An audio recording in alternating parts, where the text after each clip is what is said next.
Senhor nosso Deus, nós queremos estar te agradecendo, Senhor, pela tua palavra que o Senhor nos deixou, pelo teu Filho que o Senhor nos enviou, Senhor, por amor, que se entregou por nós naquela cruz, Senhor, de forma sobrenatural, Pai.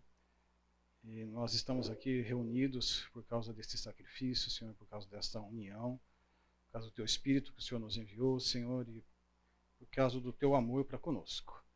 Nós queremos estar aproveitando esse tempo agora de manhã, Senhor, para estar estudando mais da tua palavra também. Estamos entendendo o mundo nos dias de hoje, Senhor, o que está acontecendo, e que a gente possa sair daqui mais preparado, Senhor, com a tua palavra na mente, e possamos estar fazendo diferença nesse mundo, Pai, sendo sal, sendo luz, e cumprindo a expectativa que o Senhor tem para as nossas vidas.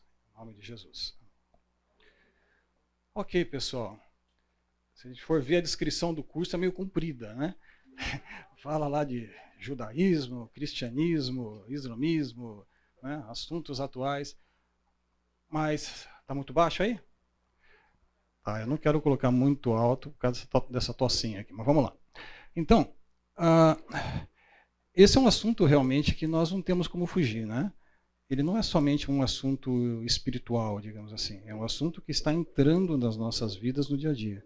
Se você abrir as páginas dos jornais, vocês vão ver, né? Mas eu queria estar começando falando um pouco dessa pessoa aqui, né? De Abraão. Abraão está descrito na nossa Bíblia, na palavra de Deus, que Abraão lá atrás, 2000 anos antes de Cristo, né, fez um pacto, né, fez uma aliança com Deus. Né? E está descrito lá em Gênesis 12, de 2 a 3, fala assim: farei de você uma grande nação, o abençoarei e o tornarei famoso, e você será uma bênção para os outros. Abençoarei os que te abençoarem, e amaldiçoarei os que te amaldiçoarem. Por meio de você, todas as famílias da terra serão abençoadas. E depois, já no verso 17, um pouco mais para frente, ainda em Gênesis, ele fala assim: esta é a minha aliança com você, farei de você o pai de muitas nações. Aqui, Deus fez realmente uma aliança ali com Abraão. E se a gente volta para ver a história de Abraão, é interessante, né? Porque Abraão conversa com Deus, né? Em várias situações, meio pessoalmente, assim, né? Nós vamos ver mais para frente, existem textos que mostram que você não consegue ver a Deus, né? Você não consegue ter contato com Deus. Mas Abraão, a descrição bíblica ali é de que Abraão tinha um relacionamento com Deus, e foi chamado de amigo de Deus. Né? E tinha um relacionamento muito íntimo, a ponto de conversar, a ponto de quando seu filho Isaac, lá na frente, precisava de uma noiva, ele falou assim: não quero ninguém daqui, você vai buscar Rebeca, né, uma noiva para o meu filho lá na minha terra. Né? E falou assim: mas eu vou lá, Senhor, o servo falando para ele: não, que eu vou fazer assim, vai lá que assim, qualquer coisa eu mando vou falar com Deus, e Deus vai mandar um anjo lá que vai te ajudar lá a fazer as coisas. Né? Quer dizer, parece que já tinha um contato direto ali. Né? Mas, realmente, se nós formos ver o que aconteceu, só um pouquinho na sequência, existe no mesmo Gênesis ali, uma outra promessa que aconteceu. Nesse pacto, nessa aliança que tinha com Abraão, Abraão deu umas atravessadas. Né? Nem sempre Abraão confiou tanto em Deus assim. Abraão, quando chegou no Egito, a mulher dele era muito bonita, ele mentiu ali para não ser morto, ele enganou, ele falou que não é minha irmã, né? Não é minha esposa, não. Né? E a Faraó achou a mulher linda e pegou ele por harém dele, chegou lá e falou: não, começou a ser amaldiçoado, aconteceu um monte de coisa, e falou assim: como assim? Né? E de repente viu que Abraão tinha enganado, e falou: toma sua mulher de volta, ainda te dou uns bens aqui, você vai embora, né? Porque eu não quero saber disso aqui, a coisa está feia para o meu lado aqui, some daqui. E Abraão foi. Mais para frente, Deus tinha prometido que Abraão ia ter um filho, e Abraão falou assim: não, eu vou dar um jeitinho aqui, porque o filho não está vindo. Né? De repente eu vou dar um jeitinho. E aceitou a opinião de Sara, e pegou a sua serva Agar, e dela teve lá um relacionamento com ela, como se fosse, tomou ela por esposa, e ela teve um filho chamado Ismael. E, só que também não foi contra, né? Ele não acreditou naquilo que Deus tinha falado. E Deus teve que testá-lo depois novamente. Mas vamos ver esse texto, Gênesis 25, 12 a 18, fala assim: este é o relato da família de Ismael, de Abrão com Agar, serva egípcia de Sara. São esses os descendentes de Ismael por nome e clã. Aí vai falando Nabaiote, e fala que ele teve 12 filhos, né? E origem a 12 tribos, né? E cada um com o nome do seu fundador. Né? E daí surgiram muitas pessoas desse relacionamento. Por que ele foi uma grande nação e né, foi profetizado ali que ele ia virar uma grande nação? Quando a Sara mandou Agar embora, ela foi para morrer. Né? Porque falou, não, agora que Isaac nasceu, eu não quero mais essa mulher aqui comigo, e tentou dar um jeito, não quero mais. Abraão concordou e expulsou Agar. E Agar foi para o deserto. Né? E chegou ali e ela falou assim, oh, vou morrer aqui. Né? No deserto não tem onde que ela não tinha água, não tinha mais, acabou a água dela, não tinha o que fazer. Né? Ela colocou um menino debaixo de uma moita lá, foi mais distante, sentou para não ver o menino morrer. Né? E aí veio o anjo do Senhor e falou com ela. Né? E a Bíblia diz que Deus ouviu o choro do menino e o anjo de Deus do céu chamou Agar e lhe disse, o que aflige Agar? Não tenha medo, Deus ouviu o menino chorar. Lá onde você o deixou, levante o menino e tome-o pela mão, porque dele farei um grande povo. Interessante, né? Quer dizer, Deus se revelou ali a Agar, mandou um anjo, falou com ela, né? E profetizou, ele disse que dela sairia uma grande nação. Né? E realmente isso aconteceu também. Né? Nós vemos na evolução em que nós vimos no texto anterior, né, que Ismael teve 12 filhos, né, e ele foi avançando e foram crescendo. Hoje em dia, se a gente for ver a promessa, né, sobre a quantidade de pessoas, se a gente for ver a quantidade de pessoas, de judeus que existem hoje no mundo, né, depois de toda a história bíblica, de tudo que aconteceu com os judeus e tudo mais, né, essa aí é a proporção de judeus espalhados, né, pelos países. Tá? Aqui eu tinha colocado população estimada de judeus nos países. Você vê que tem quase mais judeus nos Estados Unidos do que em Israel. Né? Então a população de judeus ela realmente foi espalhada nas diásporas que aconteceram, né, que foram algumas, né? Quer dizer, quando o povo de Deus e Abraão foi se multiplicando e foi gerando o povo de Israel, e aquele povo ali, depois aquela família acabou fugindo para o Egito, e estava profetizado que a família ali ia ser escravizada, ia ficar 4 gerações ali, isso já foi dito para Abraão lá atrás. Está em Gênesis também um pouquinho para frente. Né? Ia ficar 4 gerações no Egito, depois ele ia ser libertado. Né? Quando o tempo dos amorreus chegasse, né, que a ira de Deus ainda não tinha subido contra os amorreus, que era o povo daquela região, né, mostrando que Deus também tinha um tempo para aquela população que estava ali. Né. Israel não foi simplesmente colocado ali para, vamos lá, só porque eu vou tirar aquele povo dali. Não, Deus estava fazendo um julgamento, como fez com Nínive, né, sobre aquele povo que estava ali, os cananeus que moravam naquela região e que matavam crianças, sacrificavam, né, e tinham um comportamento assim que praticamente contra tudo aquilo que Deus propunha. Mas de qualquer jeito, o povo de Deus, o povo de Israel, ele foi ali. E até que a gente viu toda a história de Davi, o pacto que foi feito com Davi, né? O povo não cumpriu a aliança, quebrou a aliança, Deus insistiu com o povo, até que o povo foi levado cativo. Né? Havia se separado em povo do norte e povo do sul.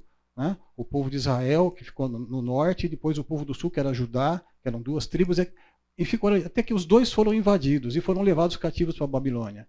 Nesse processo, se a gente for ler toda a história, você vai ver ali que muitas pessoas fugiram para o Egito na invasão babilônica. Né? Alguns ficaram lá, foram levados alguns para a Babilônia e muitos acabaram se dispersando, fugiram, foram para outros países, foram ao redor e tudo mais. Já começou a dividir ali. Né? Depois teve a volta lá com Esdras, Neemias, que a gente viu todo aquele retorno do povo, né, para a região ali de Israel. E aquele retorno depois também ficou mais um tempo ali, se multiplicou de novo, virou uma população de novo, e depois foi a diáspora novamente. Né? Quer dizer, no ano 70, mais ou menos, profecia de Jesus, né, o templo de Israel, a cidade foi invadida, o templo foi saqueado ali, destruído, né? E num primeiro momento, uma outra invasão depois no ano 100 e pouquinho também dispersou todo o povo e praticamente acabou o povo. E aí o nome foi mudado pelo imperador para Palestina. Não era mais Israel. Né? A região passou a se tornar Palestina. Né? Desde aquela época, no Império Romano, lá atrás. Né? Só que o povo de Israel espalhou pelo mundo.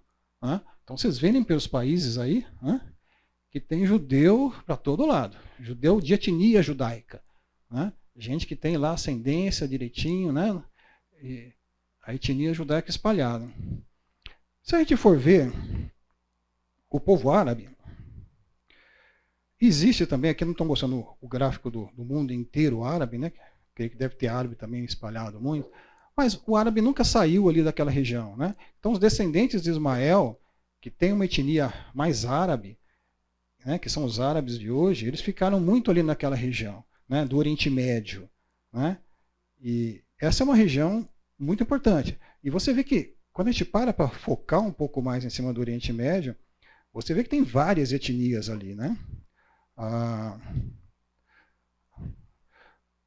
Deixa eu ver se eu consigo uma canetinha aqui. Peraí.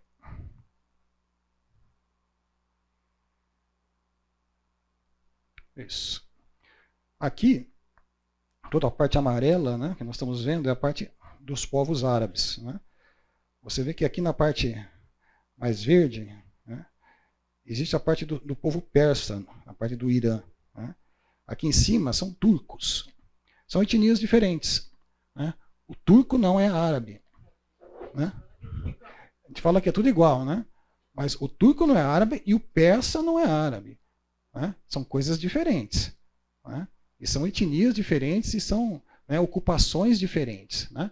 E toda aquela região ela foi invadida e foi transitada da parte de Israel por vários povos em vários momentos diferentes.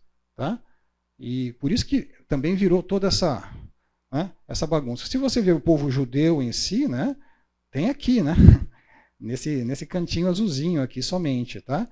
Isso em termos de etnia, tá? Nós vamos ver. Aqui existem também os curdos, né? Que também é uma outra etnia. Os curdos é o maior povo sem pátria também, que nem o povo de Israel era, né? Não tem país. Eles ficam ali transitando entre a Arábia, entre o Irã, né? Ninguém quer dar terra para eles, né? Eles estão ali nos 4, 5 países que tem ali naquela região e eles não têm terra. Agora, recentemente, tem tido guerra, né, da Turquia contra os curdos. Né? Eles atacam, bombardeiam, né, e tem guerra ali entre eles porque eles não querem. Tem grupos separatistas curdos ali naquela região que querem a independência do Kurdistão. Né? Então, eles estão brigando ali. Né? Mas,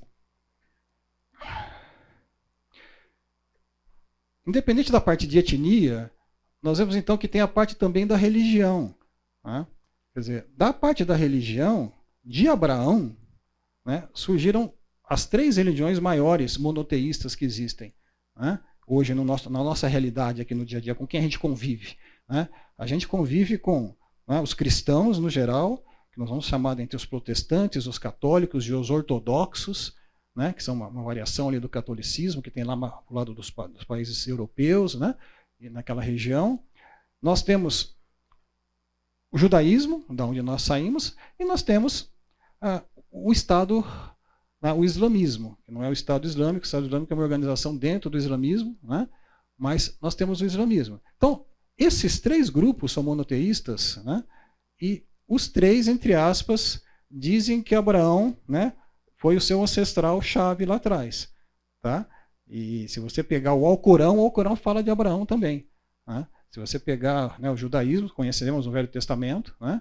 E nós também, né, na nova aliança, aí, no novo relacionamento com Deus, temos lá Abraão, que foi o primeiro, né, que teve fé, né, e acreditou em Deus, e Paulo fala bastante sobre Abraão também. Tá? Se a gente for ver as religiões abraâmicas, né, a gente vai ver também que são várias aí, né, que estão espalhadas pelo mundo. Quer dizer, praticamente contando essas 3 religiões, né, o Abraão se espalhou bastante. Né? Toda a influência dele no mundo, né, e no que está acontecendo, praticamente varreu o mundo inteiro. Né? Sendo que existem populações muito grandes de cristãos aí no Brasil, né, de católicos e protestantes também, mas muito mundo islâmico lá para frente e tudo mais. Em Israel, nós falamos da religião, mas Israel tem hoje em dia, voltando para a realidade de hoje, Israel tem, religião tem. Apesar de tudo que aconteceu com eles, né, de serem espalhados, voltados, em 1948 voltaram para um território ali da região do Oriente Médio, né, e eles têm, muitos dos judeus lá hoje, eles seguem o judaísmo. Tá? Islamismo, existem muitos árabes que moram lá em Israel, né? Alguns sem religiões, 3,7 aí, e alguns cristãos, muito poucos. Tá?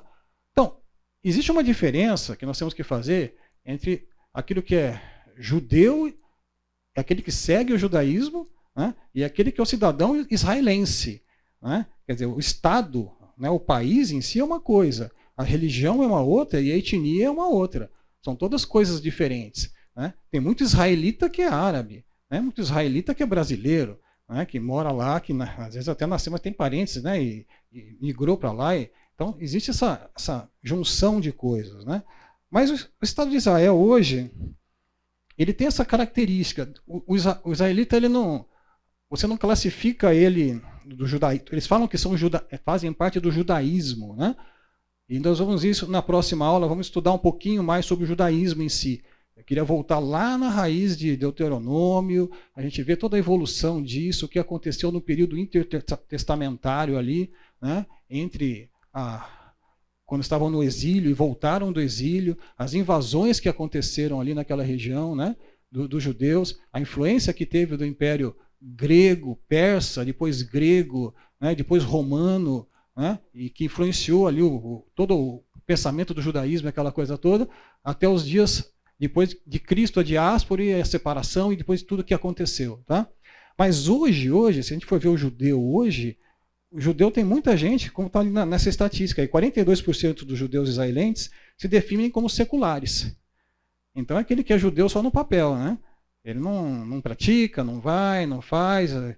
Alguns falam que nem acreditam em Deus, mas são seculares. 25% se classificam como não religiosos, não fazem nada. Né? Não tem um relacionamento nem com a igreja e tudo mais. 13% são religiosos tradicionalistas, né? Cumprindo os mandamentos, alguns mandamentos religiosos. Vai lá no sábado, faz algumas preces, vai à igreja, tal, mas só, fica nisso. Né? E 12% são aqueles que seguem as datas, que vão, né, que são mais ortodoxos, vão às sinagogas, fazem tudo direitinho, e 8% são aqueles, né, o Haradim lá, ortodoxo, aquele que a gente vê com a barbinha, vestido de preto, né, e com as coisas enroladas, né, todas aquelas trancinhas, aquelas coisas que a gente vê andando por aí que muitas vezes. Então, isso é uma minoria. Quer dizer, uma grande parte do povo judeu hoje em dia, ele não tem muito relacionamento nem com Deus. Né? Estão sendo levados pelo aquilo que está acontecendo no mundo. Né? Isso a nível de judaísmo. Né? Se a gente for ver religião, e a gente fala disso, nós falamos que nós somos cristãos, né? Mas você vê que no Brasil também, uma boa parte aí, né, da população, ela está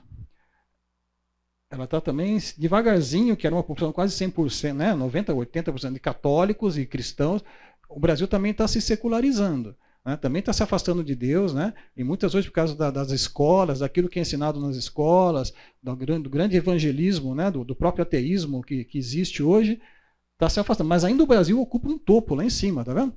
Né? O Brasil ainda está nos países aqui que mais, né, tem uma crença em Deus. Né? E vai gradativamente diminuindo em relação à Europa e tudo mais, Japão e tudo mais. Né? Então, é interessante também. Agora, existe uma divisão dessas religiões hoje no mundo. Né? E você vê ali que existe muito do Islã, que está em verdinho, né? Verde escuro e verde claro, muito do Islã na faixa central ali do mapa. Né? Toda essa região aqui, né? Praticamente o islamismo domina. Tá? Aqui no Brasil, né? E toda essa região aqui em azul é onde estava o cristianismo, onde está o cristianismo atualmente, né? E no geral, tá? Pegando também aqui a Austrália e tudo mais. Você vê que é bastante, né? Toda essa região aqui, onde está em verde, o norte da África aqui, todinho, né? E muito dessa região onde está Israel mesmo, e onde se a gente for ver pela Bíblia, né, nós vemos que toda essa região já foi cristã, né? Quer dizer, o evangelismo que foi feito ali, quando o evangelho começou, Ele começou na região do Oriente Médio, as pessoas foram se convertendo, né? A cidade de Corinto, a cidade de Éfeso, né? Paulo fazendo as viagens evangelísticas ali em toda aquela região, né? E foi indo. O que aconteceu ali hoje é que praticamente nós não temos muito cristãos naquela região, né? E isso é muito ruim, né? E é interessante também. Se a gente fosse pensar que já foi cristão aquela região, toda essa região em verde aqui, uma boa parte dela já foi cristã, nós vamos pensar também que talvez o evangelho já foi bastante longe, né? Já foi espalhado quase pelo mundo inteiro, né? O cristianismo, e a propagação e o evangelho em si, né? Ele já prestou um caminho bastante grande. Existe um livro de Samuel Huntington que ele fez uma proposta em 1993, ele fez um artigo e publicou numa revista. Eu pensei que tivesse colocado a foto da revista, mas não pus, mas eu tenho, depois eu mostro para vocês. Mas ele fez uma proposição de que, ele escreve assim, a minha hipótese é de que a fonte fundamental de conflitos neste mundo novo não será principalmente ideológica ou econômica. As grandes divisões entre a humanidade e a fonte dominante de conflitos será cultural. Os Estados-nações continuarão a ser os atores mais poderosos do cenário mundial, mas os principais conflitos da política global ocorrerão entre países e grupos de diferentes civilizações. O choque de civilizações dominará a política global. As falhas geológicas entre civilizações serão as frentes de combate do futuro. Ele está respondendo nesse artigo a um outro artigo que tinha sido publicado, em que o autor falava assim, olha, agora que acabou a Guerra Fria, né, entre Estados Unidos e Rússia, o muro de Berlim caiu, né, nós estamos vivendo agora uma fase, agora não tem mais motivo para ter guerra, a ONU está aí, né, nós estamos num período de prosperidade, de paz, né, vai ser tudo de bom agora daqui para frente, né, vai ser paz e amor, né, tá tudo certinho, não vai ter mais guerra, nós estamos vivendo um período de... Né, e aí falou assim, ó, peraí, na minha análise aqui eu acho que não, eu acho que nós não temos mais, talvez os estados em si, como eles estão organizados, a gente não tem mais, mas existe muita diferença política, né? Diferença de pensamento, cultural entre as nações, e isso vai dar problema. E realmente, ele fez esse artigo em 93, em 96 ele publicou um livro, né? Um nome parecido, né? Mas foi. E coloca aí, nesse livro ele delineia um pouco, né? Aquele mesmo gráfico, né, que a gente viu, né? Com uma carinha um pouco diferente, mas ele mostra aí a divisão das civilizações, né? Então você põe lá civilização vermelho escuro, que seria da China, né? Cínica, a nipônica, que seria a japonesa, que seria diferente da chinesa, né? A laranja, que seria a hindu, o amarelo, que seria a budista, né? O verde, que seria a islâmica, né? A ocidental, que pegaria a Austrália, pegaria Estados Unidos e tudo mais, a América Latina, né? a latino-americana, e aí vai. Né? A ortodoxa, que seria lá na Rússia e todo o norte, né? Os Países Baixos lá e toda aquela região. Né? A Turquia seria uma coisa meio separada, mas estaria junto com a parte islâmica, que aí no mapa está até separado. Né? Israel, que é um pontinho azul ali do ponto, e vai. Então ele começa a colocar essas questões de que talvez esse seria o embate. O embate do futuro seria um embate entre civilizações, entre conceitos, entre raciocínios, entre grupos grandes que têm pensamentos diferentes. Né? Muito bem. O que aconteceu de 93 para cá, de 96 para cá? O que surgiu no mundo aí? Não teve guerra, é verdade. O que mais que surgiu aí que veio com tudo? Conflito. Em tecnologia, o que aconteceu? Internet? Celular? Não. Né? Quer dizer, o mundo está evoluindo, né? Quer dizer, a tecnologia está avançando. Né? Existe uma grande questão na questão da tecnologia que separou muito essas culturas, né? E que é descrito. Se a gente for voltar um pouquinho na parte verde ali, a gente não tem noção. Nós vamos ver isso na terceira aula, um pouco mais sobre o mundo islâmico em si, mais forte, mas a gente não tem noção de que o mundo islâmico dominou o mundo conhecido. Né? desde o ano de 600, 700 depois de Cristo, até 1300, 1400, 1500. Né? A gente descobriu o Brasil em 1500, né? Por que descobriram o Brasil, gente? Vamos lá. Qual foi o motivo da descoberta brasileira aqui? Hã?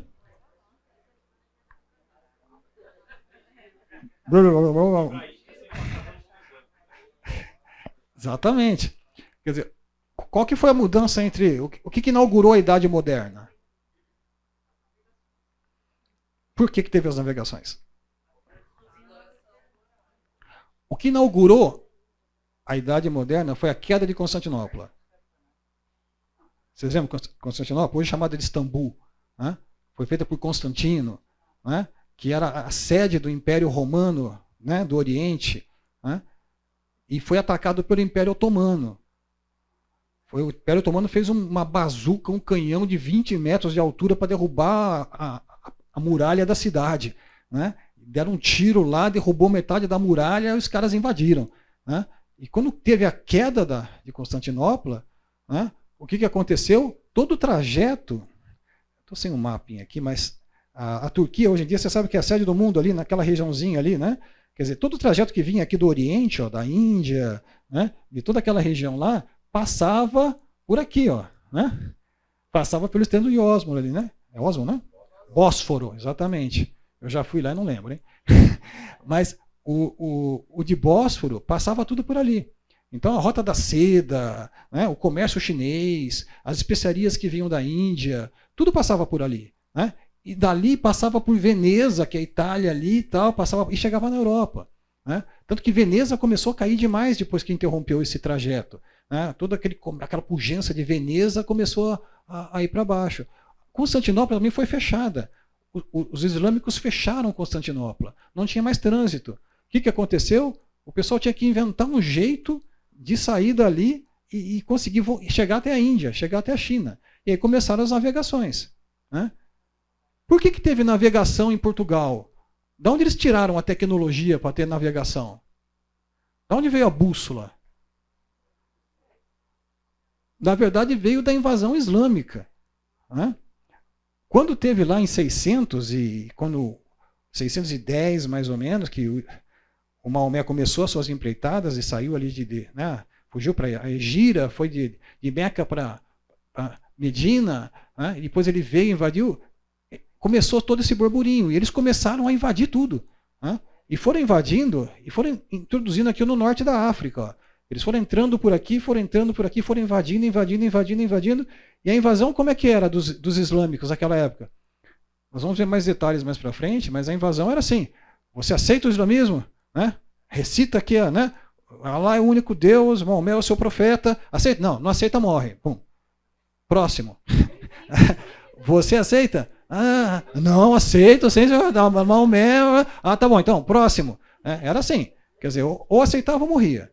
Né? Não tinha muita conversa. E eles iam trucidando, iam invadindo, iam pegando, né? E foram invadindo, e foram tomando tudo. Quer dizer, isso na primeira geração, gente, você imagina. Você aceitou. Você começou lá a rezar 5 vezes por dia, fazer, né, as devoções todas, porque os pilares do islamismo são pilares de ações. Não interessa a sua cabeça, não interessa seu coração, não interessa nada.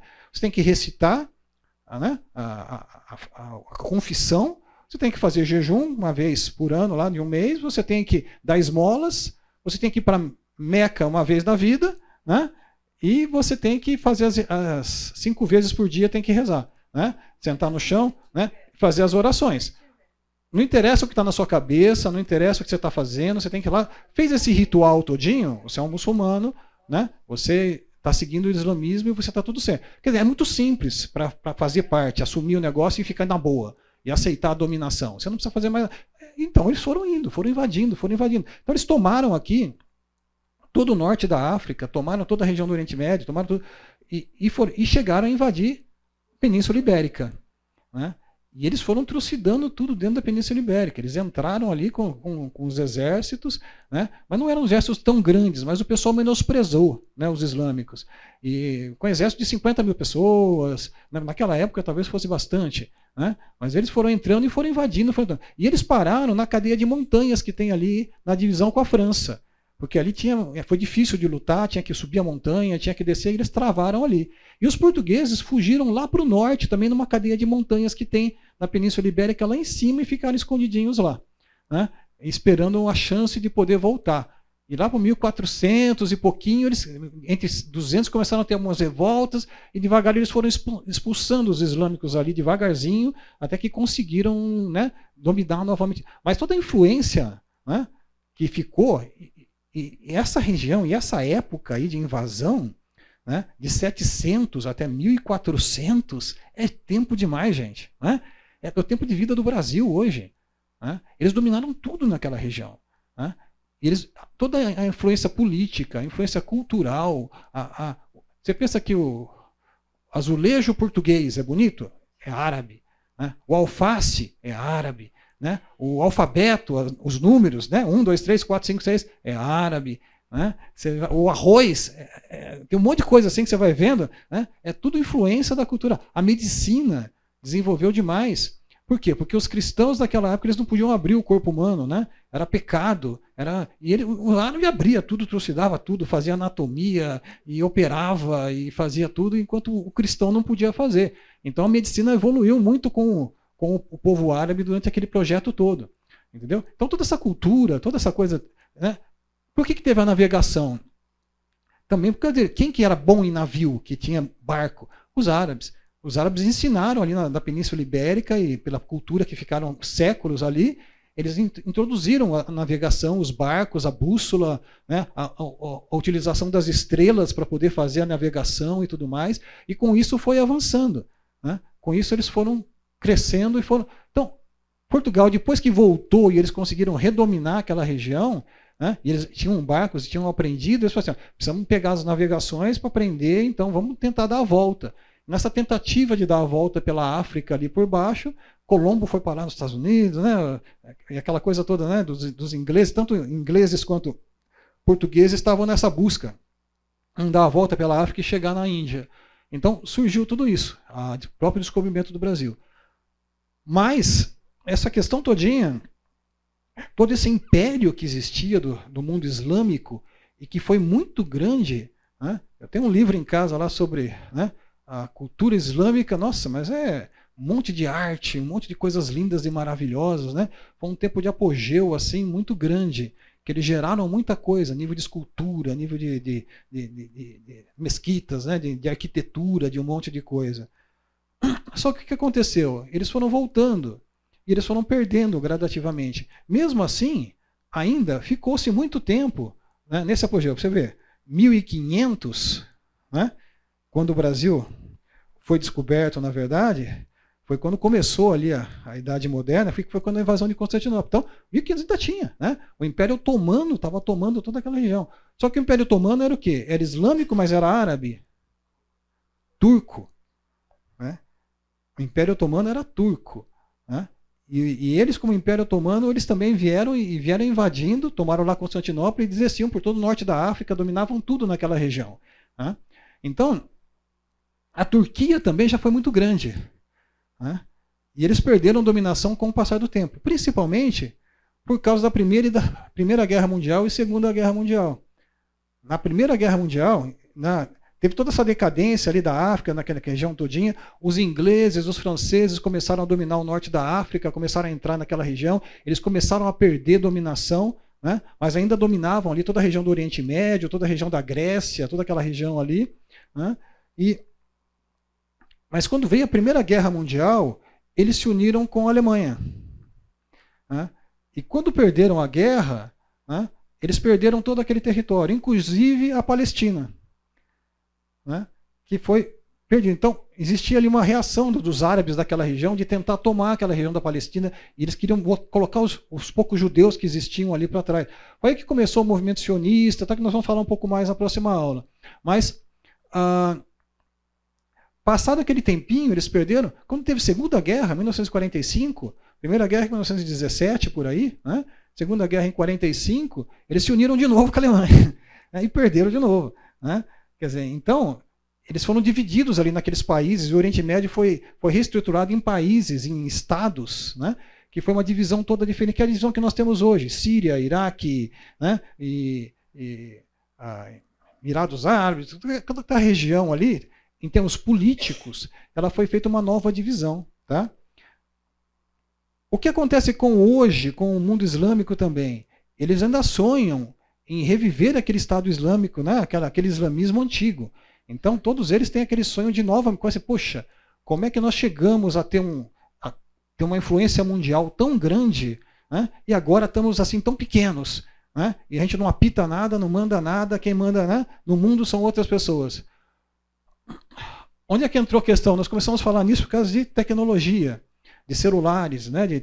O que fez a Europa naquela época e as nações ocidentais sobrepujarem as nações árabes, que eram pastoris, rebanhos, né, e culturas e tudo mais? Tecnologia.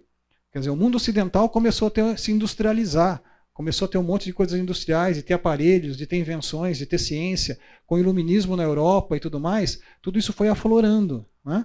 E com essa retomada e essa subida, eles passaram então a ter dominação. Então eles tinham armas melhores, eles tinham canhões melhores, eles tinham barcos melhores, eles tinham tecnologia, né? E começaram a desenvolver um monte de coisa e começaram a dominar. Então eles atingiram o apogeu.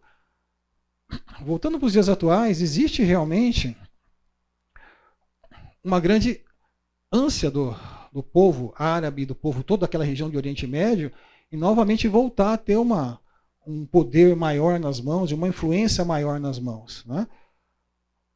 Com a disseminação da tecnologia que tem acontecido hoje em dia, e isso já ficou muito claro na Primavera Árabe, né? Em que as pessoas mandavam recados por celular, e WhatsApp, e não sei o que, e começaram a fazer rebeliões dentro dos países, do Egito, da Síria, né? do Líbano. Né? E por quê? Porque eles se comunicavam via celular. Aqui no Brasil nós passamos por isso também, durante as eleições aí, né? Um monte de gente convocava passeata, ia para a rua, não, vamos, não sei o quê, pelo WhatsApp, combinava de se encontrar, de fazer reunião, de fazer não sei o quê, né? E é Bolsonaro, é Lula, não sei o quê. Então, essa coisa toda, o celular causou um reboliço nessa história, né? E vai continuar causando. Né? Isso veio para ficar, isso não vai mudar. Né? Então, só que ao mesmo tempo, o que acontece com a questão da cultura que nós estamos falando? Quando dá para ter globalização, né? Se você vê um grupo assim como esse, né? E principalmente os islâmicos, né? Que se você pega uma mulher, né? Que usa uma burca, né? Que usa o corpo todinho tampado, que se olhar, não pode nem olhar para a pessoa que está ali, se olhar para a pessoa que está ali, ela pode ser morta. Né? Porque seu marido achou que você olhou torto para outra pessoa, ele tem o direito de te matar. Né? Ele pode ir lá, ele pode te isolar, ele pode pedir, né, o divórcio, e pode, inclusive, o teu irmão tem o dever de te matar, porque se você achar que você desonrou a família, o seu irmão tem o dever de ir lá e dar um jeito em você. Né? Então, algumas coisas, de repente, esse pessoal pega o celular e vê que existe uma outra realidade, as duas coisas. Uns vão achar que, puxa vida, mas, né? E outros que já nasceram nessa situação vão falar assim, nossa, mas isso aqui é um escândalo. Né? Como é que essa mulher no Brasil só usa uma máscara? Né? Não tem mais nada, né? A roupa dela é a máscara, né? Ela só tem uma máscara que assim, o resto está pelado, né? Quer dizer, como é que pode, né, uma coisa dessa, e aqui do Islã, isso aí é uma afronta, né? Afronta a Deus, afronta a família, afronta a tudo, né? Esse mundo está perdido, né? Esse mundo ocidental, né, da Europa, dos Estados Unidos, do Brasil, né? Esse é o mundo que eu não quero para minha família, né? Allah vai ficar muito bravo com tudo isso e não pode ser. Esse choque cultural, né, de relação de casamento, de cultura, de tratamento de filho, de como se veste, como fala, como trata a família, como trata os pais, como trata os antepassados, né, é um choque cultural enorme. E isso tem gerado uma série de problemas, né, que está nessa questão dos choques de civilizações. São todas notícias de ontem. Ó, né? E se a gente for ver, né, tem muito dessa questão de choque cultural. Né? Se você for ver aqui no Brasil, qual é o único país que é mais ocidental aqui no Brasil? A Guiana. Né? Está em guerra ou não?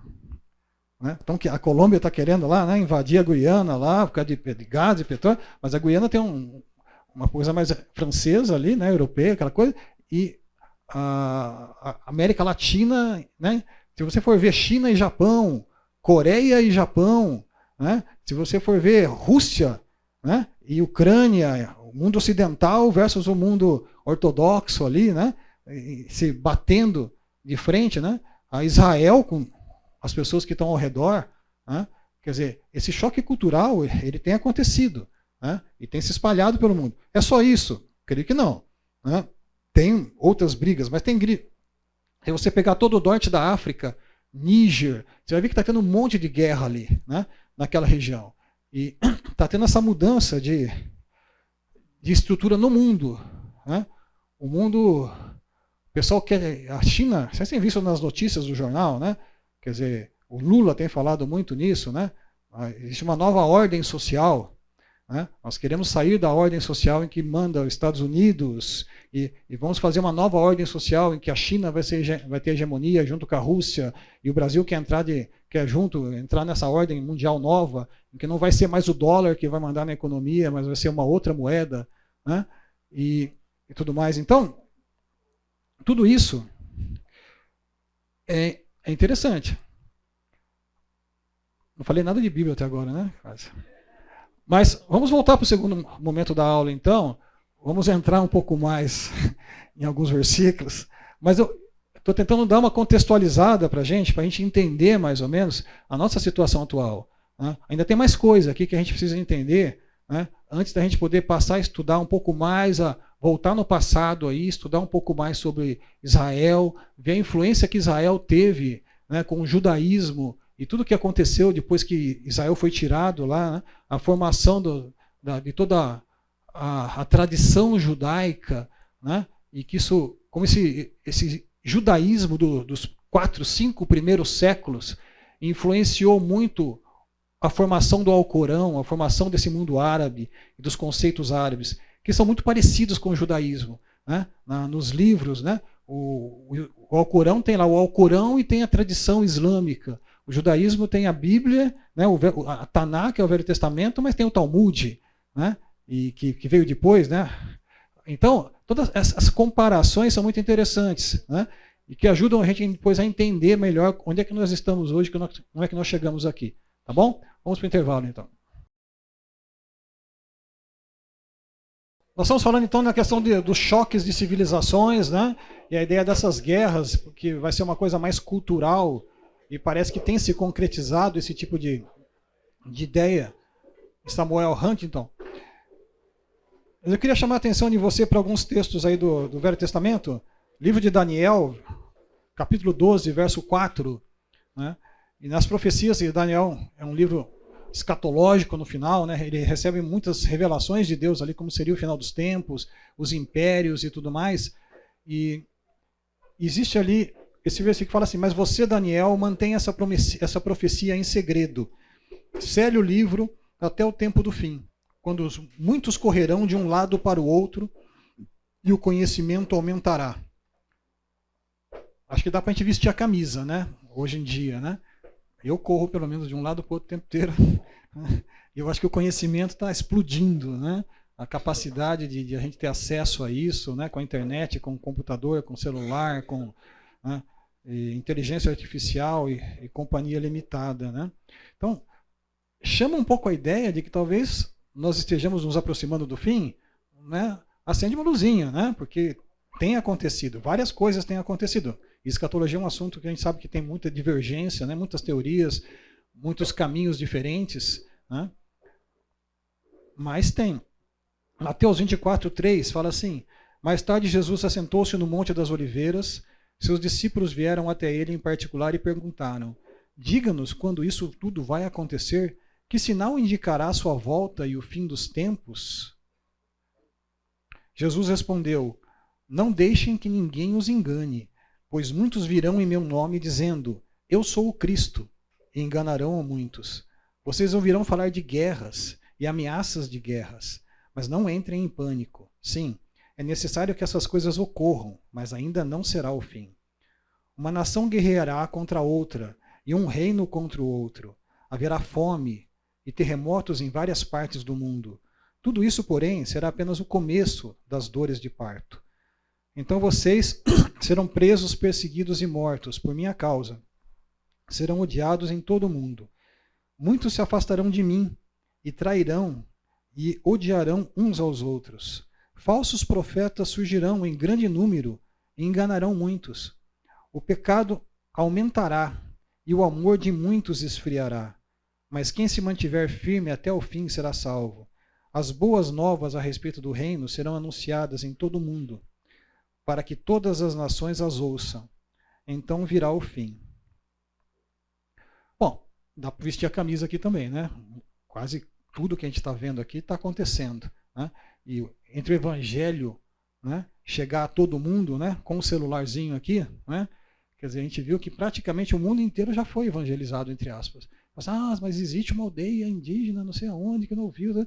Mas já tem satélite do Elon Musk lá, né, levando internet para qualquer ponta do mundo já em pouco tempo, né?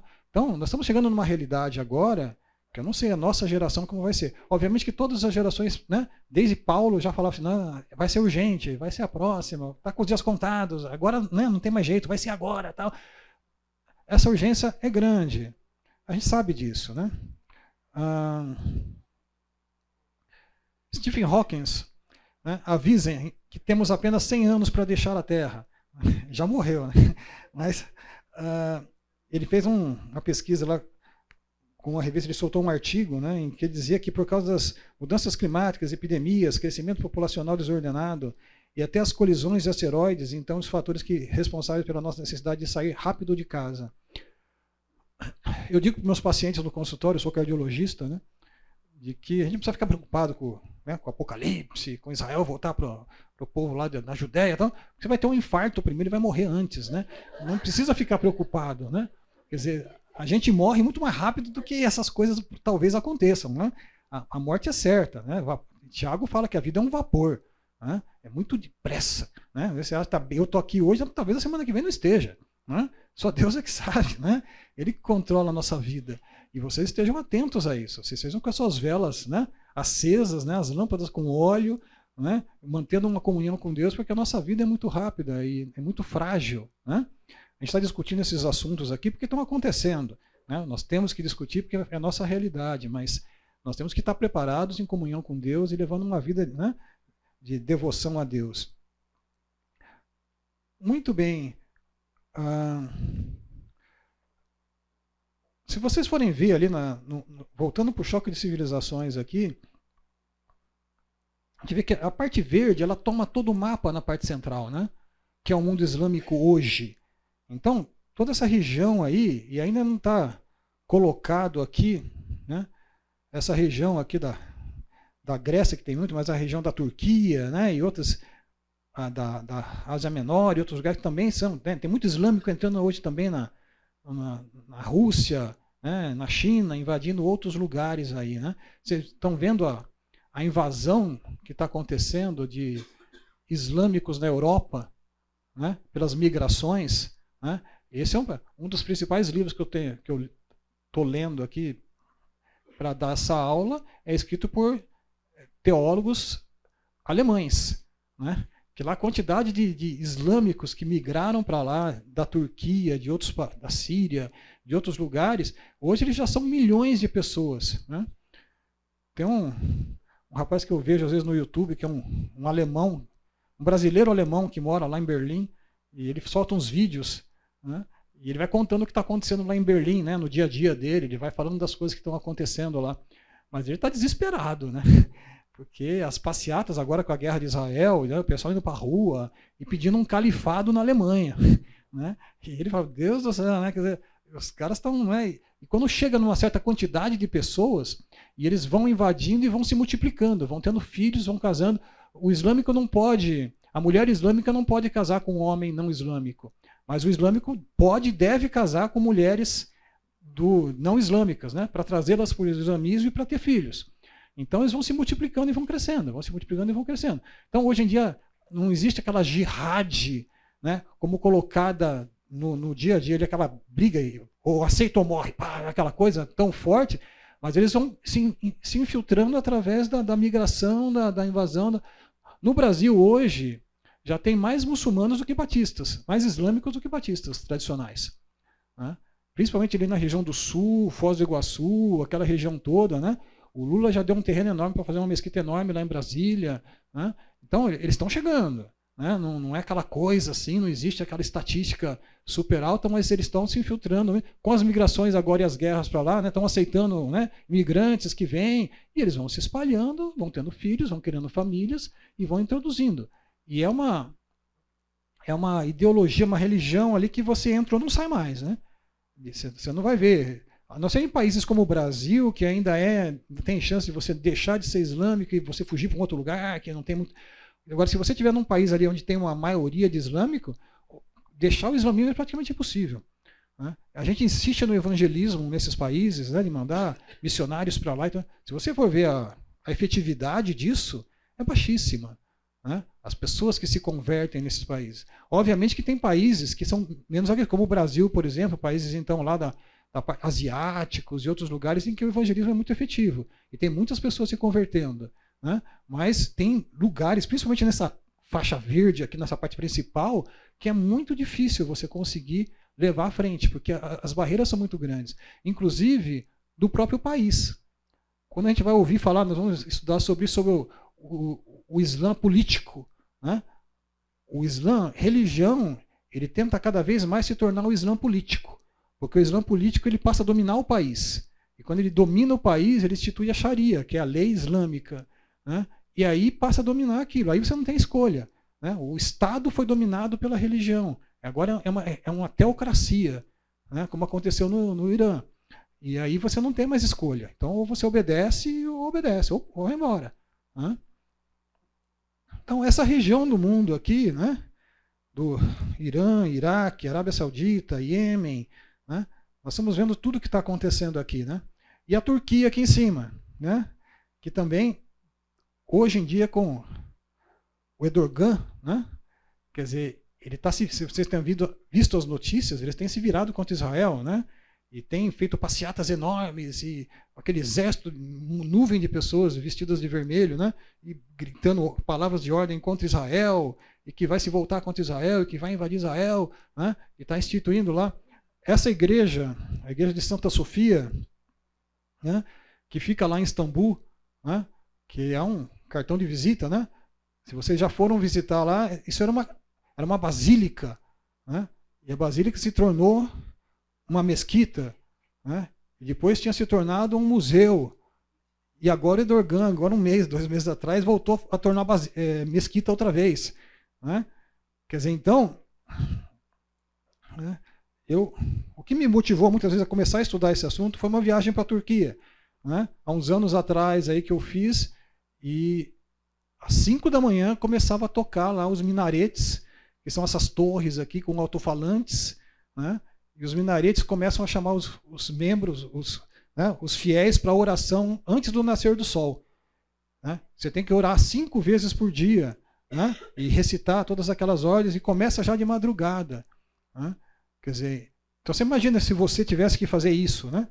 Você tivesse que orar ou rezar 5 vezes por dia, com a testa no chão, né? Onde estivesse, parar seu trabalho, para tudo, estende o tapete, né? Fica lá tantos minutos orando, né? Com a testa no chão, depois levanta, fala todas aquelas orações e tudo mais. Se não fizesse mais nada, já é uma lavagem cerebral, né? Porque fazendo isso todos os dias, né? O ano inteiro, desde pequeno, né? Direto, quer dizer, né? Ensina a criança no caminho que deve andar, né? Quer dizer, são conceitos que estão sendo usados para o outro lado. Né? Quer dizer, a primeira coisa que a criança, e eu conversando lá, eu via isso, o pessoal comentava, a primeira coisa que a criança ouve quando ela nasce, o pai pega ela no colo e recita. Né? Alá é o único Deus e Maomé é o seu profeta. Né? Deus não é pai e não tem filho. Né?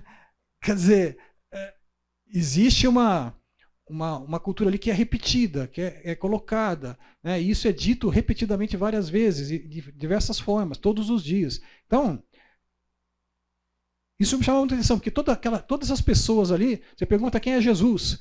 Ah, Jesus foi um profeta, Jesus foi não sei o quê. Eu falo assim, poxa, né? Não foi ninguém, não é importante. mais ou menos, nós vamos ver um pouquinho mais para frente. Eu vou falar um pouquinho sobre isso. Ó.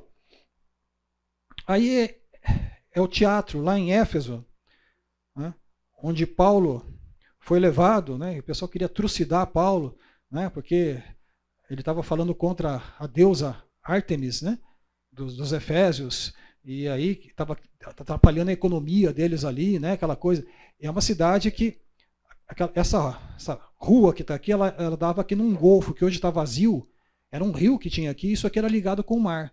Então a cidade de Éfeso era a segunda cidade maior que tinha depois de Roma. Roma naquela época tinha 250 mil pessoas, e em segundo lugar naquela região toda era Éfeso. Né? E era um grande centro comercial. E os barcos entravam até ali navegável, né? Então enchiam ali, era um porto comercial. Eles enchiam os barcos, tal, viajavam, entravam no mar e iam embora fazer os seus negócios. Só que o rio assoreou e secou, e perdeu o porto. E aí a cidade, né, foi destruída por um terremoto no ano 100 e pouquinho, depois no ano 600 foi perdendo credibilidade e foi sumindo, né, em termos de importância econômica e tudo mais. Mas o que me chamou muita atenção ali na Turquia foi que todas as cidades que a gente ouve falar do Apocalipse, né, são todas ali. Né? A cidade de Colossos é ali, né, que, a carta aos Colossenses. Né? Éfeso, né? Coríntios é mais para cima, não é naquela região, mas Sardes, Tiatira, né, Esmirna, né, Laodiceia, né, aquelas cidades todas ali, que as cartas que o apóstolo João escreve, são todas dali. Não tem cristão mais hoje, gente. Não tem cristão. Uma das coisas que acontece no islamismo, e que foi já instituído lá no ano 500, mais ou menos, quando aquela região se tornou, 500 não, né, 610, 700, ali quando houve a invasão do islamismo inicial e pegou aquela região, é que existe um imposto. Esse imposto é um imposto muito alto. Então o que acontece? No começo eles toleravam o povo do livro, né, que eram os cristãos e os judeus. Então você não necessariamente seria morto, né, mas você poderia ficar no local, continuar morando ali, mas você tinha que viver e pagar um imposto por causa das benesses que o mundo islâmico estava trazendo para você. Né? E esse imposto era 80% do que você ganhava. Né? Então não tinha como ficar. Quer dizer, se você ficasse um pouquinho ali, você perdia tudo e virava escravo. Né? Perdia suas posses e não tinha mais como pagar, e aí você tinha que se vender como escravo para poder continuar ali naquela região. Então o pessoal fazia o quê? Né? Todo mundo foi embora. Né? Então essas cidades todas, elas estão desertas. Né? E se você for ver ali, tinha muito cristão. Inclusive, se você vê as montanhas, tem aqueles buracos, né, nas montanhas, e onde os cristãos moravam quando eles fugiram da Judéia, na invasão romana, naquela região toda. Muita gente foi para a região da Turquia ali. Então ali tinha muito cristão. Né, com a evangelização de Paulo também, tinha judeus e tinham cristãos mesmos, que se escondiam ali. Né? A gente ouve falar hoje em dia de Hamas, né? E vê os túneis do Hamas. Né? Se você vai naquela região, você vê cidades subterrâneas. Né? Já essa cidade, né, Irinju aí, era a cidade dos hititas. Né? Os hititas é um povo, já dominaram toda aquela região, ali já foram. Né? A mulher de Esaú era hitita. Né? Lá atrás está descrito lá em Gênesis. Quer dizer, então, existiam já desde essa época essas cidades subterrâneas que eram escavadas. Então o povo se escondia ali. Durante as invasões, essa cidade mesmo, você chega assim, você olha assim, não tem nada. Tem uma pedra ali só. Você passa aqui, não tem nada em cima, você vai ali, na pedra tem um buraquinho, você se agacha assim, entra, aí vai tendo galeria e vai embora. Né? Quer dizer, são vários andares assim que são construídos por baixo na terra. Né? Existe um mapinha aqui para a gente ter uma noção de quantos andares existem ali nas galerias. Né? É um negócio louco. Então o Hamas não está inventando nada, sabe? Essa coisa de fazer túnel, né, já é meio cultural ali daquela região, das pessoas que moram ali, né, há muitos séculos. Né? Já tinham isso. Você vê que no número 2 aqui, tem uma igrejinha aqui, né, uma mesquita aqui. Quer dizer, a pessoa tinha túneis ali que saíam de dentro das igrejas, de dentro das coisas, e já iam para baixo e já se escondiam ali, já faziam toda uma cidade praticamente. Né? E tem um monte de cidade dessa lá. É umas 7, 8, assim, né? Centros assim com coisas de cidades subterrâneas desse tipo. Tá? Obviamente que aí a pedra ajuda. Se você vê as construções, o pessoal consegue cavar e fica o buraco na parede, mas você consegue, né, não desabar, né, quando você tira. Não é só terra, né, são pedras fáceis de você cavucar e você escavar. Então, facilita. Em Israel já é um pouco diferente, tanto que lá você vê que o Hamas está usando concreto, né? Eles têm fábrica de concreto, eles vão fazendo os túneis, mas a ideia é a mesma, né? E já existia desde essa época, tá? Muito bem. Israel ele está colocado ali no centro dessa região. Então, se a gente for ver, agora isso tem chamado para a gente a atenção na questão do islamismo ali, mas existem aqui as divisões, né? Entre xiitas e sunitas, né, que a gente ouve falar muito também. Eu vou explicar para vocês na terceira aula sobre isso, da onde surgiu aí a questão do xiita, toda a história do xiismo, né, as divisões e as subdivisões, nós vamos falar um pouquinho sobre isso. Mas eu queria chamar a atenção para vocês aqui, essa divisão que existe ali naquela região hoje. Né? Então, existem aqui, no verde mais escuro, os xiitas. E aqui no verde mais claro são os sunitas. Tá? Os sunitas é 10% mais ou menos dos sunitas. Tá? É uma proporção bem menor. Tem muito islâmico também aqui na questão da Ásia, daquelas ilhas aí na região do Japão, naquela região de baixo ali também, Indonésia, né, norte da África. Então tem muito sunita naquela região também. Tá? Mas você vê aqui, você vê que tem um braço de mar aqui, né, o Golfo Pérsico, né, onde tem toda a questão do petróleo. E toda essa região aqui, ela enriqueceu demais com o petróleo. Né? E começou isso lá na década de 80, 90, lá, nas guerras de Israel, depois que Israel começou a brigar e os árabes perderam aquelas primeiras guerras ali para Israel, né, umas 2, 3 guerras que perderam, surgiu o petróleo naquela região. Né, e eles enriqueceram assim de uma forma absurda. Né? Então essa é uma região hoje em dia riquíssima em petróleo. Né? E todos os países que estão aqui estão nadando em dinheiro. Né? Quer dizer, a Arábia Saudita aqui nada em dinheiro. A União dos Países Árabes aqui, né?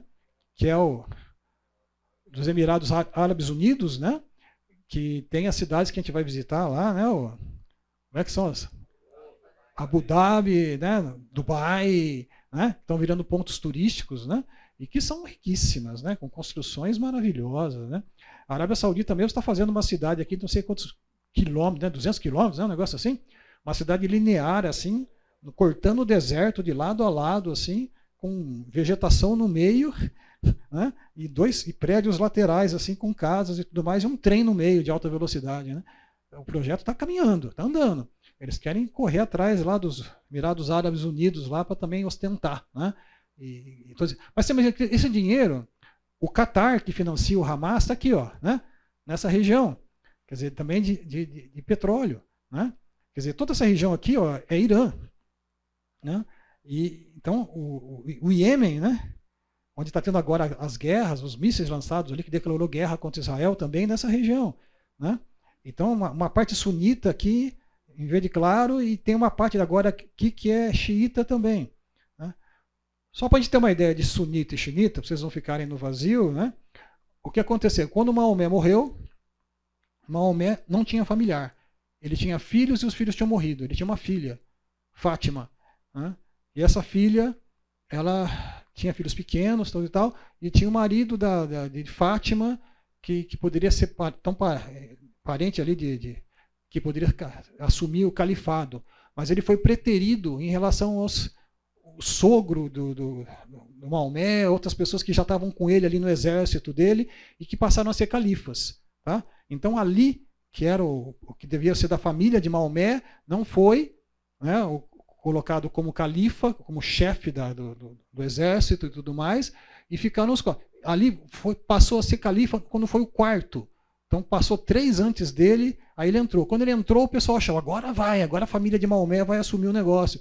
E logo em seguida, ele morreu e passou de novo para outra pessoa que não... Aí criou uma confusão. Né? Os xiitas achavam que tinha que ser a família de Maomé. Né? E os outros não queriam, achavam que tinha que ser quem estava dominando, aquelas pessoas que estavam por dentro, que tinham convivido com Maomé. Né? Então, houve essa celeuma, essa briga entre eles. Né? Então, isso passou. E o que aconteceu? Os xiitas assumiam basicamente o Alcorão, que era o texto que foi feito. O Alcorão foi feito depois que Maomé morreu. Né? Não tinha Alcorão antes. Né? Eles viram que Maomé morreu, depois as pessoas que tinham convivido com Maomé não sabiam que, não lembravam mais e estavam morrendo na frente de batalha. Eles falaram assim, peraí, nós temos que escrever isso aqui, porque daqui a pouco morreu todo mundo, a gente não vai lembrar mais. Né? E aí os caras passaram, você lembra que Maomé falou, vai escrevendo aí. Memória boa, né? O pessoal foi escrevendo tudo depois, né? Que Maomé já tinha falecido. Né? E aí fizeram o Alcorão, foram fazendo, e tinham lá 2, 3 pessoas que concordavam. Maomé falou isso, falou, você concorda? Concordo. Então Maomé aí escrevia. Né? E foram escrevendo. Entendeu? Então, foi feito em árabe. Né? E aí foi feito uma série de coisas ali na região do Alcorão. Mas as sunas eram relatos de pessoas que contavam a vida de Maomé e o que Maomé tinha feito e o que Maomé tinha falado. Então, se Maomé Maomé falava que era bom comer bolinho com não sei o quê. Eles iam lá, escreviam tal, e as pessoas passavam a seguir aquilo. Então, os sunitas acreditam nas sunas e os xiitas somente no Alcorão. Então, existe essa celeuma, essa briga entre eles, né? E eles se matam entre eles. Né? Vocês viram que agora, por exemplo, o Estado Islâmico soltou uma bomba lá no Irã, que é xiita, e matou um monte de gente lá, falaram que era os Estados Unidos, não sei o quê, foram ver o Estado Islâmico que tinha feito um atentado lá no centro do Irã. Oi? Isso, eles acusaram, né? Então, foi bom, né? Porque evitou uma guerra maior, né? Mas, ao mesmo tempo, né? Mostrou que a briga era interna. Né? Mas existe essa briga interna entre eles, tá? E existe aqui uma coisa que eu acho que é interessante a gente comentar. Vocês estão vendo isso aqui é um mapa de relevo, né? Isso aqui, gente, é o Irã. Irã é Pérsia, tá certo? Antiga Pérsia. Sempre foi uma região muito difícil de ser invadida. Por quê? Porque é cercada de montanha por todos os lados. Você não consegue chegar lá. Né? Mesmo Alexandre o Grande, quando invadiu tudo, né, grego, né, lá atrás, ele parou ali nas montanhas ali, não conseguiu passar para cá. Então o Império Persa, aquela região, sempre foi muito isolada, ninguém chegava muito lá. Então eles conseguiram manter cultura, né, não foram helenizados, né, não teve toda aquela questão da difusão da cultura grega, aquela coisa toda. E hoje também. Você imagina, se os Estados Unidos declaram uma guerra contra o Irã hoje, pepino, né? Como é que eles vão entrar no meio de montanha? Não conseguem. É que nem Afeganistão, né? Eles têm caverna, túnel para todo lado. É uma guerra eterna. Você nunca vai sair de lá dentro. Então não tem como declarar guerra contra o Irã. Né? E o Irã também existe o lado contrário. Ele fica meio fechado ali também, porque também não consegue sair muito, porque também está cercado de montanhas, né? Então o que ele precisa? Ele precisa caminhar para cá, ó. O que tem aqui? Síria e Líbano, né? E se Irã sai para cá, Síria e Líbano, chega onde aqui? No mar, né? Do lado de cá, né? E ataca Israel por aqui, ó, pela planície, tá certo? Então por que o Irã quer toda essa região aqui? Porque ele consegue atacar Israel. Do Líbano ele consegue atacar Israel direto por aqui, com exército inclusive, né? Então tem toda essa influência. E o Iraque, que é ali, o Iraque que está aqui, né? Desculpe, o Iraque está aqui na região do Eufrate aqui, né? E tudo mais. Os Estados Unidos invadiu, saiu e largou na mão dos. Os sunitas dominavam o Iraque e dominavam Síria. Né? E com a guerra de Israel, os Estados Unidos saiu, quem que está dominando agora o Iraque? Xiita, do Irã. Né? Então, o negócio está complicando ali. Porque o Irã se armou, o Irã está construindo cada vez mais bombas, está se fortificando, você não tem como invadir o Irã. Aquele desnível tecnológico, né, que existia, ele está se diluindo cada vez mais. Tá certo?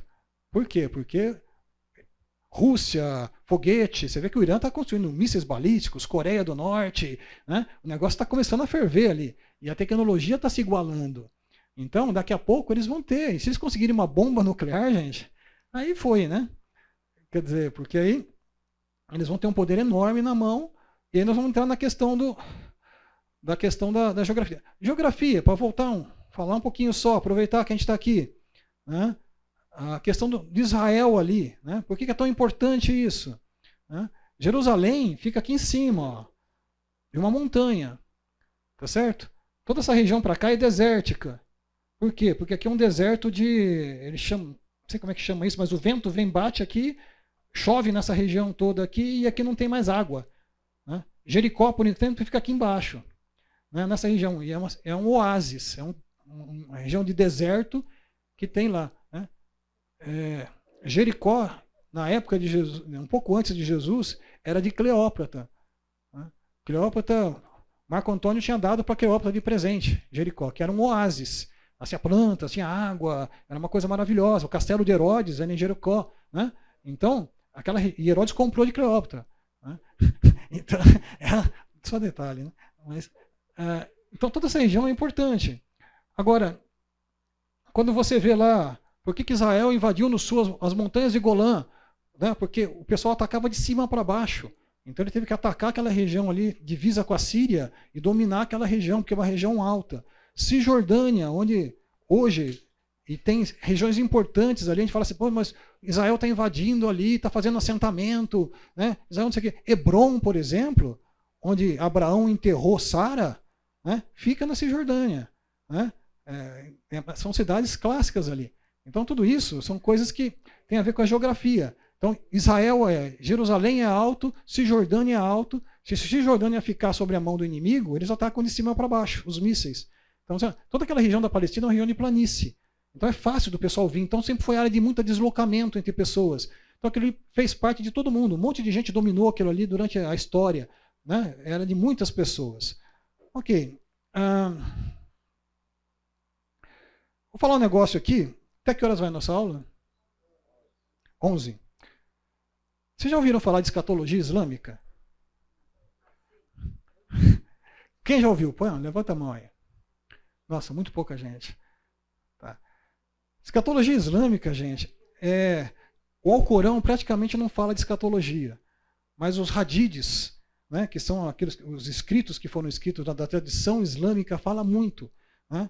E existe uma similaridade muito grande com o Apocalipse. Só que com algumas diferenças muito importantes. Tá? Quer dizer, e nesse hadith, né, existe ali uma coisa. Deixa eu ver aqui. Deixa eu achar aqui. Isso. Essa é uma literatura hadith, ó, que fala sobre o final dos tempos e o que vai acontecer com Israel. Né? Isso. Então, eu falo assim, Maomé disse, né, eles vão falando que Maomé tinha dito, né? Falou que Maomé fazia grandes rodas assim de pessoas que ficavam lá escutando para Maomé falar sobre o final dos tempos, né? E ele ia falando e depois o pessoal foi escrevendo, né? Então, fala assim, ó, a última hora não viria sem os muçulmanos lutarem contra os judeus, e os muçulmanos os matarão, até que os judeus se escondam atrás de uma pedra ou uma árvore, e a pedra ou a árvore diriam, muçulmano ou o servo de Alá, ó, tem um judeu aqui atrás, ó, vem aqui matá-lo aqui, ó, né? Mate-o atrás da árvore, né? Mas se for uma árvore Gadarte, que não sei o quê, ela não vai falar nada, porque essa árvore é uma árvore que tem pacto com os judeus, né? É uma coisa assim. Então, se você pegar os hadiths e toda a escatologia, é um negócio maluco. Né? Esse Mahdi é o principal, é uma figura messiânica. Né? Ele tem que ser descendente de Maomé, vai carregar o nome de Maomé, Muhammad bin Abdullah. Ele será um muçulmano bem devoto, ele vai ser um líder espiritual, político, militar, sem precedentes. E interessante é o seguinte, nessa escatologia islâmica, todos eles convergem. Então, os xiitas acreditam nisso e os sunitas também. Então, é um ponto de ligação entre todo o mundo islâmico. Né? Eles estão esperando isso. Esse Mahdi, né, ele vai ser um muçulmano bem devoto, ele vai ser um líder espiritual, político e militar sem precedentes. Ele surgirá após um período de grande turbulência e sofrimento na Terra. Ele estabelecerá justiça e retidão pelo mundo e vai erradicar a tirania e a opressão.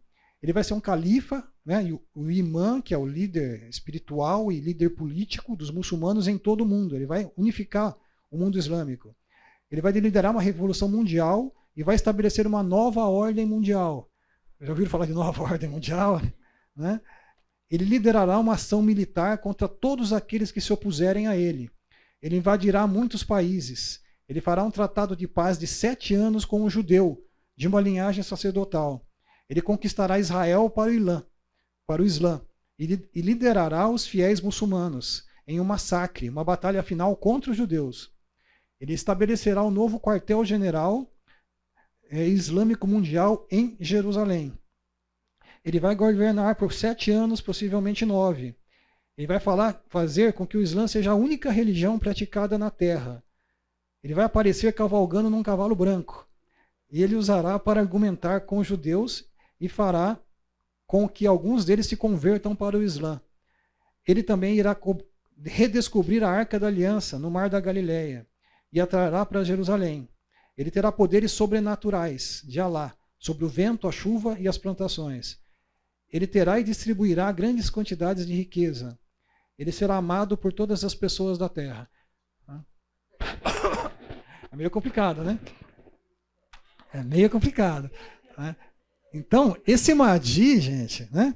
Ele vem. Agora, quem vai ajudar o Mahdi a implementar e dominar as nações aí e invadir vai ser o general do Mahdi, que vai ajudar o Mahdi. Vamos ver, chuta aí. Jesus. Jesus não morreu na cruz, tá? Jesus foi tirado. Então, Alá não ia deixar Jesus morrer na cruz. A cruz é indigna. Tá? Então, Jesus foi tirado da cruz. Quem morreu no lugar dele foi outra pessoa. Enganaram ali, deram uma lubridiada. Né? Jesus foi tirado e foi levado ao céu. Né? E Jesus vai voltar para dizer que Alá é o único Deus e que o islamismo é o correto. E vai quebrar todas as cruzes e vai perseguir os cristãos, né? E vai perseguir e vai ser o general que vai matar e vai invadir todos os países para matar e estabelecer o islamismo na Terra. Né? Então, esse Jesus, do mesmo jeito que ele tinha poderes lá atrás, ele tem poder também. Né? E ele vai fazer sinais, né? E vai ter uma série de poderes, e o Mahdi também tem esses poderes. Né? E aí o que acontece? Né? Vai vir um, né, que é um anticristo deles. Né? Deixa eu ver aqui. Irá abolir a liderança dos judeus, colocaram fim à dominação de Satã, que causa corrupção na terra. Tá. E vai implementar o islamismo. Eu peguei aqui um texto, está aí embaixo, do super interessante. Tá?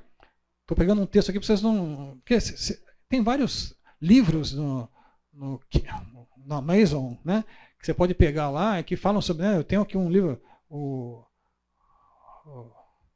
Anticristo virado do Islã, não sei o quê. Mas, pode ser coisa sensacionalista. Fala, pô, será que isso aqui tá correto? É isso mesmo? Né? Eu fui buscar outras fontes para ver se confirmava, né, essas fontes, né, e tudo mais, e ver se bate. E realmente é isso. Tá? Tá no Wikipedia, tá no Super Interessante, tá em publicações de revistas diversas aí, varia um pouquinho a história, né? Mas eles comentam. Então, falam que o dia final vai ter o dia da ressurreição, né? O Kiamat aí, né? O dia do juízo final, né? É diferente dos cristãos, eles não têm uma narrativa unificada, porque é os hadiths que falam sobre isso, né? Mas vai ter esse dia do dia final, né?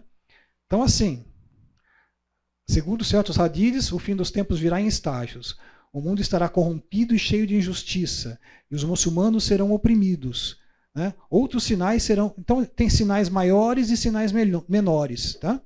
Então, eles falam, outros sinais serão o aumento do consumo de álcool e do adultério, e da luxúria, do sexo, e da usura, lucro excessivo, judeu, né? E do número de terremotos, trovões e relâmpagos. E haverá muitas mortes súbitas, e muita chuva, e pouca lavoura. Judeus lutarão contra muçulmanos, mulheres andarão nuas, e casais fornicarão nas ruas. Né? Isso é o que eles esperam, tá certo? É o que está acontecendo hoje. Né? Quando você pega o celular lá e você olha, né, o que está acontecendo na Europa, né, com o cristianismo no mundo moderno, é mais ou menos isso. Né? Então esse choque cultural para eles, ele fala assim, opa, né, Allah falou lá, né? Está escrito lá no Hadith que ia acontecer tudo isso e está acontecendo, né? Então eles estão esperando que seja iminente o retorno, né? E o dia do final aí, em que Allah vai estabelecer as coisas, né? Então, quando você vê essa briga toda, né? E você vê como é cultural isso, né? Semana passada estava olhando sobre as incursões contra os Estados Unidos. Os Estados Unidos foi atingido, as bases americanas foram, né, bombardeadas, lá foram atingidas por mais de 7 países diferentes, né? Por grupos islâmicos em 7 países diferentes. Quer dizer, não é uma briga mais de Estado contra Estado, é uma briga cultural, é uma briga do Islã contra o Ocidente, né? Da cultura islâmica, da cultura, né? Briga, choque de culturas, né? Aqui tem uma coisa da escatologia islâmica e tal. O falso profeta, Jal, né? Ele vai desembarcar no mundo equivalente ao anticristo para o cristianismo. Ele não está no Corão, mas é famoso, vai ser cego de um olho, vai ter não sei o que, coisa e tal. Mas ele vai brigar contra o Mahdi, né? E contra o Jesus, né? Bom, se não tocou, isso vai longe, mas eu quero até colocar para vocês, eu tenho aqui na sequência, existem as bandeiras negras também, né, que vocês vão ver que teve aí no Estado Islâmico, né? Eles passeavam com essas bandeiras negras, e uma das coisas que eu falava, Estados Unidos, vocês vão ver, as bandeiras negras estão chegando, não sei o quê. Existe isso, quer dizer, essa escatologia. Eles falam que esse exército vai ser montado, um exército islâmico, e ele vai brigar contra as forças de Satã, que é as forças do mal, e o Mahdi vai operar. O xiismo, eles esperam que o Mahdi já está por aí. Ele está escondido e ele vai se revelar em breve para assumir o exército e passar a liderar o exército islâmico, né? Então, existe muita coisa acontecendo que move essas pessoas, esses grupos islâmicos, né? Moveu o Estado Islâmico, né? Tem livros sobre isso, tem um livro sobre o Estado Islâmico, já de um tempo atrás, e eles falavam isso, o que movia o Estado Islâmico. Era a história de você ter um califado que ia tomar conta de tudo isso, né? Ia ter uma liderança islâmica e o Islã ia tomar conta da terra. Vai invadir todos os países e todos os lugares, e o Islã vai ter a religião oficial do mundo. Tá? Essa é a ideia da escatologia. Tá? Nós vamos voltar, semana que vem a gente fala um pouco mais sobre isso, eu vou trazer mais alguns detalhes sobre isso, já que vocês nunca ouviram falar sobre isso. Eu acho que é interessante a gente ter mais detalhes para vocês terem algumas fontes melhores. A comparação entre o falso profeta e a besta, né, com esses dois personagens, né? E esse que vai brigar contra eles, a comparação com Jesus, o nosso Jesus, né? Do que vem, né? Então a história é contada de um outro jeito, né? E os personagens são invertidos, né? Dos dois lados, tá? Eu ia colocar aqui os textos de 1 João, né? O livro de João foi o pastor de Éfeso, tá? E Maria, inclusive, tem a casa de Maria lá na cidade de Éfeso, né? Mas João foi o pastor da igreja. E a carta de João, a primeira carta de João, foi direcionada para os povos da Ásia Menor, né? E se a gente pegar o 1 João inteirinha, você vai ver ali que João já antecipou tudo isso aqui, né? E João fala do anticristo e fala dos falsos profetas e fala que você, né, o espírito, para você testar os espíritos, e o espírito que não confessa que Jesus Cristo veio em carne, né, não é o espírito de Deus, você tem que testar os espíritos. Então vamos ver um pouco da primeira carta de João, né, o embasamento disso, né, na semana que vem. Mas vamos começar então na semana que vem também a falar sobre o judaísmo. E aí vamos ver a sequência, como é que vai ser, se vai dar tempo. Vai dar sim. Vamos lá. Um abraço a todos. Deixa eu acabar com uma oração, pessoal. Senhor nosso Deus, te louvamos por esse tempo que tivemos aqui, Senhor. Nós queremos estar honrando o teu nome, exaltando o nome do Senhor Jesus, sabendo que ele é o nosso pastor, aquele que se entregou por nós na cruz, Senhor. Mas nós queremos estar preparados para dar a razão da nossa fé, Senhor. Nós queremos estar entendendo o nosso mundo hoje para que possamos estar desempenhando melhor o papel que o Senhor nos colocou de ser sal e ser luz pelo mundo. Em nome de Jesus. Amém.